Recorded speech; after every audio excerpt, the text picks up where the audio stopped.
Next week is National Eating Disorders Awareness Week, and new research suggests that eating disorders are on the rise in teenagers. Pediatrician Dr. Theresa Horton joins us today and can talk about kind of what is behind this and the new research on how to spot it and just kind of getting more awareness to this issue. So thanks for coming in today. Thank you, Stacia. You mentioned to me during the break that there was an increase during the pandemic. Yes. Can you speak more on that? Well, like everything, we've had more problems with anxiety and depression, with being home more and all the stress of the pandemic, and anorexia, bulimia, all of the eating disorders are closely tied to anxiety and depression. So it wasn't a surprise to me to find that the eating disorders are also rose during the pandemic.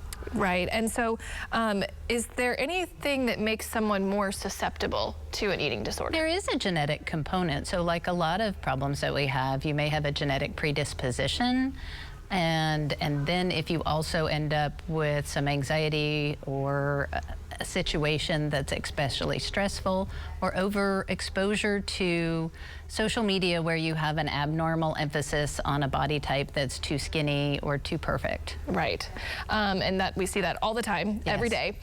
So talk about, for parents, you know, if they notice that their children may have a problem, what can a parent do? When should parents worry?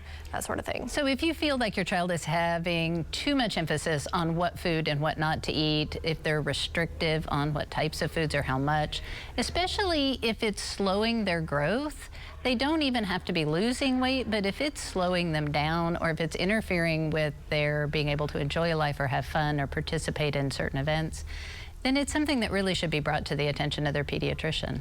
And you also mentioned to me too that it's male and female. It is predominantly female, but we are seeing an increase in anorexia in males as well as females in the last few years. Okay, well, thank you so much for coming in today and bringing awareness to this. And next week, again, is National Eating Disorders Awareness Week. So we'll send it back to you, Coop.